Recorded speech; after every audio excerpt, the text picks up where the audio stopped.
আমি জিতে গেছি। নিজের দেওয়া নিজের চ্যালেঞ্জে আমি জিতে গেছি। হ্যালো, আমি শ্রাবণী, যে চেষ্টা করে তার মুহূর্তগুলোকে গুছিয়ে রাখতে।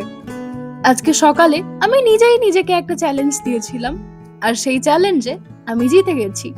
Guess what was that challenge? গত রাতে ঘুমোতে ঘুমোতে 2:30, আজকে সকালে উঠতে উঠতে 8:30।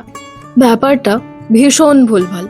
আর এই ভুলভাল বিষয়টার পরেও আমি কাজে লেগে গেলাম আমার আজকের পুরো দিনটাকে ঠিকঠাক করতে। ঘুম থেকে ওঠার কয়েক মিনিট পরেই দেখছি ছেঁকে বৃষ্টি এলো, আর এদিকে আমি জল ঝরে যাওয়া জামা কাপড়গুলো তুলেই আমি ছুটলাম ছাদে। আর আমাকে সারপ্রাইজ দিতে অপেক্ষা করছিল একটা অর্ধেক ফোটা rain lily. Believe me or not, আমি রেইন লিলির একটা পাপড়ি খোলা দেখেছি। আর অন্যদিকে গতকালের লাগানো জবা গাছটাকে দেখে সতেজ লাগছিল।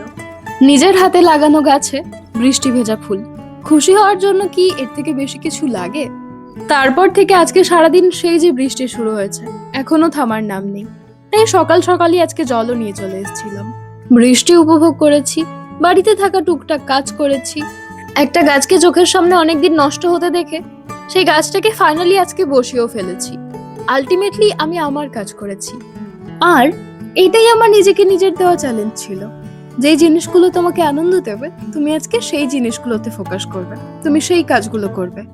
আর যা তোমাকে দুঃখ দেবে, সেটা তুমি সিম্পলি এড়িয়ে যাবে যতটা পারবে। হাতের কাজ শেষ করে দুপুরে চান করে মহাদেবের সামনে ধূপ মোমবাতি জ্বালিয়েছি। এত বড় বড় দুটো পেয়ারা আমাদের গাছের, ঠাকুমা তুলে রেখেছিল। এছাড়াও গাছে আরো কয়েকটা বড় বড় পেয়ারা দেখালো, আর তাদেরকে দেখে তো আমি খুশি হয়ে গেছি। আসলে অল্প হতে পারে, তবে নিজেদের গাছের কিছু হলে সেই খুশিটা আলাদাই হয়, তাই না? আর তারপরে আজকে দুপুরের খাবারও নিরামিষ ছিল, যা কিনা আমার জন্য একদম পারফেক্ট। দুপুর নাগাদ চারপাশ অন্ধকার করে ভীষণ জোরে এক পশলা বৃষ্টি এলো।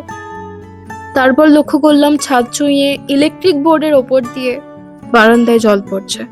অন্যদিকে আমি লোভ সামলাতে না পেরে বিকেলবেলা আধা পাকা পেয়ারাটা একাই খেয়ে ফেলেছি। ভীষণ ভালো খেতে, ভীষণ মিষ্টি। ব্যাস, পেয়ারা শেষ করার সাথে সাথে ভিডিওটাও শেষ করছি এখানেই, কারণ আজকে স্ক্রিপ্টে আর কিছু লেখা নেই।